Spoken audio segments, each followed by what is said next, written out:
The Dead Space Remake is now out, and people are absolutely loving it. The Callisto Protocol that came a month earlier didn't have as much love as this Dead Space Remake, and I gotta tell you, that was not on my bingo card. We made a versus video with Callisto and Dead Space Remake, and that video came out about a month and a half ago, and there was tons of comments in it, and actually we'll link it on the bottom of this video. We had comments coming in about pre-ordering Callisto Protocol, how much people were excited for this, how much they loved Glenn, and how he created the original Dead Space, and the excitement on the Callisto Protocol. There was a lot of hype in Callisto Protocol, but maybe there was too much hype. It had all the ingredients of a good game. Developers from the original Dead Space, an interesting storyline, similar look, way more gore, and crazy finishers. And yet, it felt short. Way too short. Not in terms of the time of the game, which was also short, but in terms of the scope of the game. But now that Dead Space Remake is out, people are kind of forgetting about Callisto Protocol. I mean, really to no one's surprise. So what went wrong with Callisto Protocol, and just how good is the new Dead Space Remake? I think one of the biggest issues that Callisto Protocol had was the camera angle. You're up close and personal to Jacob, which definitely immerses you into the world. But the downside of this is when you start fighting multiple enemy types. It becomes incredibly difficult to get all the enemies on screen and know where they're coming from. Especially you add in that dodge mechanic that's so new to this. You're just going like, what is going on? How do I look left? How do I look right while also dodging? Next thing you know, you're surrounded by 2 to 3 to even 5 enemies, and you're instantly going to die. There is no coming back from that. So it really stops you from rushing into a fight, which, I get it, you don't really want to do in this type of game. But there are some players, like myself, that really just want to be that incredible badass, go in, rush in, and kill as many people as possible. And that became a headache to clear the room. Now the game pushes you to go slow, and in most cases, that kind of hurt it. Now, speaking of that dodging mechanic, it was very strange to get adjusted to. Each time an enemy attacked you, you could dodge left or right with the stick. Going back on the stick, you could block.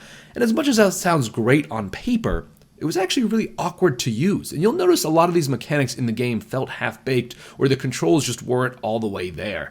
They needed more time to cook. Some things that worked incredibly were the death animations. We saw some of the most insane death animations in this game, and sometimes to a point of I had to look away. But I think that was actually a plus for this game, were the death animations, because that's the kind of type of world we're living in this.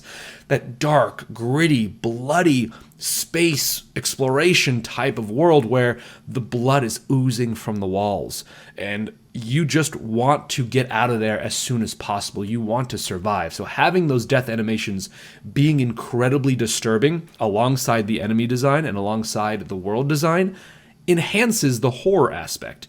So I can understand why people thought that was maybe too much, but for me, I thought, why not? Lay it on me. Now the story. You could easily guess where the story was going. There weren't a lot of surprises going on here, and there were a lot of similarities to Dead Space. It would have been kind of cool to see them branch off and create a story that was a little bit different. It had a lot of Resident Evil vibes to it in terms of that corporation that's doing testing on human beings and creating these dead zombie-like creatures, these undead.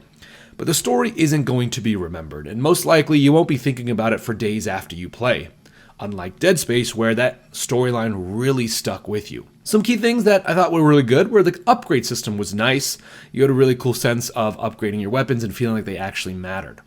But when trying to get people into a new IP, it's hard when it's very similar to another game, especially when that game is coming out a month later.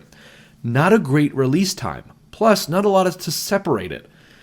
Don't get me started even on the last boss. That was super frustrating. That didn't pay off for me. It was a very linear game. It didn't have a lot of exploration, and the replayability was very low. There wasn't a time where I would think, I'm going to go back and play this again. And there were even moments where I had to persuade myself to get back into the game to complete it. Because there were a lot of moments where I rage quit, where I just kept on dying in this one part over and over again. I got so frustrated that I had to go back a couple days later and get back into it. And that's a lot of the Callisto Protocol moments where it gets bogged down by the controls. It gets bogged down by that camera angle that's so up close and personal, where you hit the wrong button or you hit the wrong combo or pattern, and you're just being onslaughted by all these melee attacks. Now, if you're playing this game on PC, you probably had a lot of performance issues, but if you're playing this game on console, it actually looked incredibly beautiful and ran really, really well. Now, would this game have been better if it was released later? after the Dead Space remake, like 6 months to a year after that, where we played Dead Space Remake, we loved it, and then now there's like a lull in, okay, what's the next horror game? Did our own hype hurt this game? Were we expecting too much, thinking this would be better or even just as good as the Dead Space remake? But also, I don't think we were wrong to think that, especially because the developers from Dead Space worked on Callisto Protocol. So it's that thought process of, well, if that's going to be good, typically this will be good. However, I'm going to find a perfect example of when we were completely wrong about that. Witcher 3 to Cyberpunk 2077. Same developers, same company, and yet it fell flat. Now, I would even say that that example is way worse than this one right here, because this didn't keep the same in-house studio. It's different developers, even though they were somewhat similar, and it's a different game.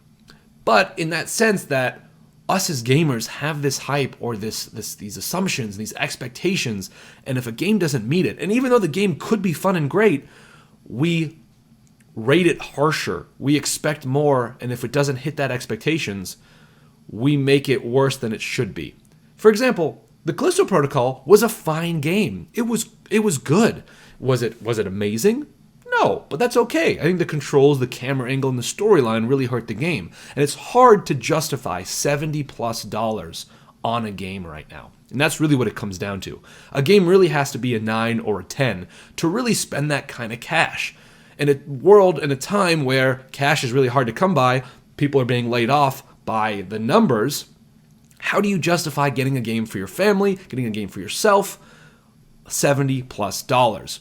With that cost, you really have to wait for a AAA title or a game where you know you'll get a lot of content out. And Callisto Protocol was only a 10-hour game. If you don't try to complete everything, that's not a lot of time. Now, granted, you could say, well, Resident Evil remakes were that short, but they weren't $70+. They were a little bit cheaper. So it's really hard to justify the price of Callisto Protocol, and I think that's where it kind of hurt it at the same time. If Callisto Protocol was maybe a $45, $50, maybe even $60, maybe pushing it a bit, dollar game, it might have been an easier pill to swallow. It might have been less harsh with the criticism if it was more affordable. And that's where you have to think of a scale of affordability versus type of game. Now, I see a lot of people playing Callisto Protocol as this game goes on sale, maybe like 6 months to a year from now. And now that Dead Space Remake is out, it's even more difficult to go to Callisto Protocol. So that timetable of release a month earlier than Dead Space really hurt it. Because why play Callisto Protocol when you can get into one of the greatest horror games of all time, Dead Space? Now, less than a month later, the remake of Dead Space has been released. Everyone was excited for this. Developed by Motive Studio, and they are behind Battlefront 2, Star Wars Squadrons, and the next Iron Man game. And I've been so looking forward to this, not only because Dead Space is an iconic horror game, but I'm super stoked for the new Iron Man game, and if Motive can hit this game out of the park, it means Iron Man is in good hands. Now, if you've never played Dead Space before, then you need immediately play this game. No questions asked, jump in, because you're going to go through some of the most incredible, arguably greatest horror games of all time.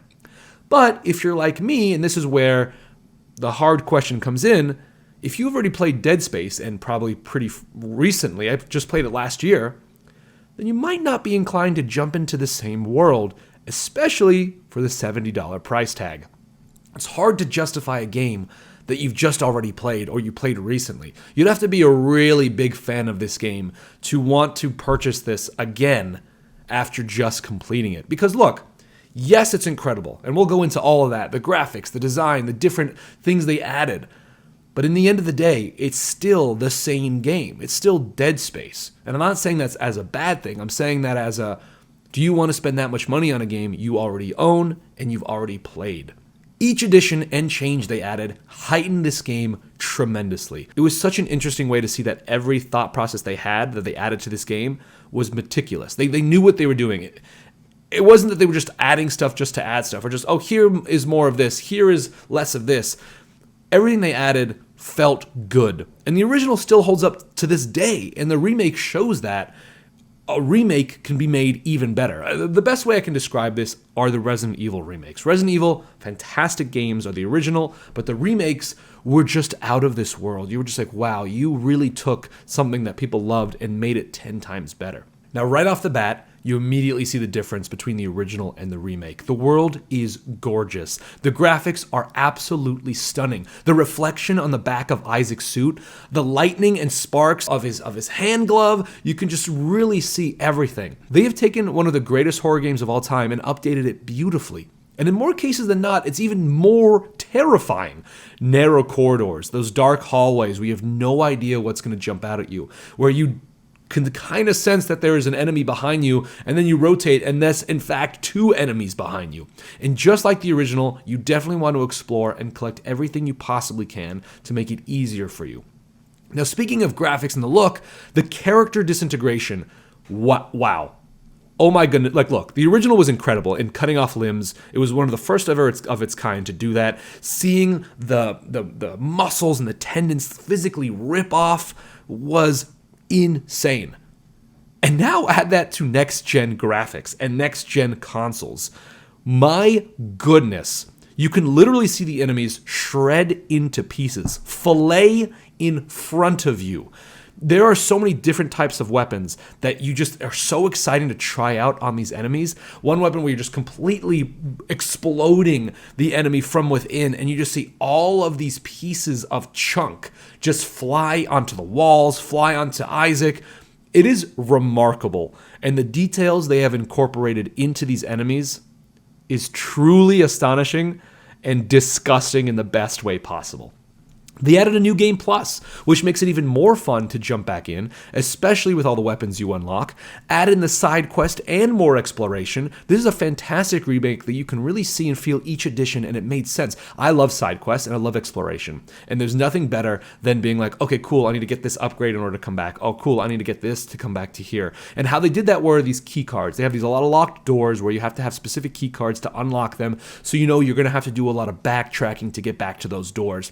And I don't mind that. Some people might say, you know what, I don't want a Metroid-y type of game where I want to just completely moving forward, but I don't mind that, especially where if I forgot something to collect, I want to collect it because I want to make Isaac as powerful as possible. And Dead Space is that type of game where you're running out of ammo, you're running out of resources that you need to upgrade guns, upgrade your suit, and obviously shoot enemies. Now, a big change that is probably the biggest change of this game is in the zero gravity parts. You have complete openness to fly and float around, kind of like what they did with Dead Space 2. And it just gives you so much more freedom. You're not choosing a place to land. It's not clunky. You're not feeling like, okay, where do I need to look on my map to land on a specific spot? But the craziness of this edition is the fact that now enemies can fly straight at you while you're floating in space, and it's terrifying. There'll be moments where you're like, okay, cool, gotta find the node, gotta find like certain areas in this part. Next thing you know, there's a freaking necromorph flying directly at you like a rocket, and you're gonna die. There's just such an instant reaction that you need to shoot them in the air, and it's hard. It's not easy. It is hard to do, and it's incredible. You never feel safe in this game. Even the parts that you think, oh, I should probably feel safe in this moment, you do not. And that is Dead Space in a nutshell. That no matter where you are in this ship, you will never feel safe.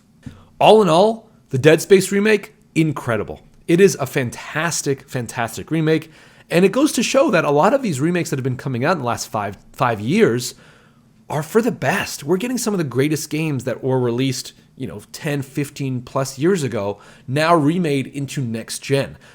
The question is, do you purchase it for the cost? That is the hardest part, and that's, I think, where Dead Space is going to falter a bit.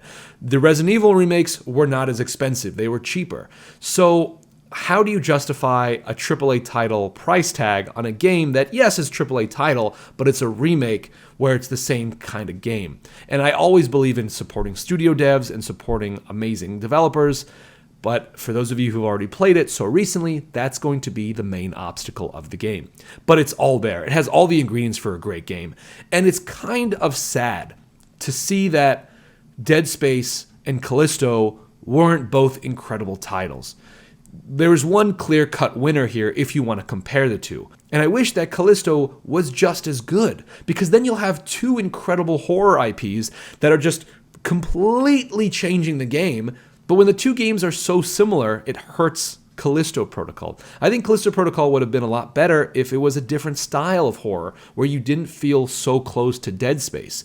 Because now a lot of the questions are going to be, why should I buy Callisto when I know I'm going to like Dead Space, where it's getting better reviews and it's the same price?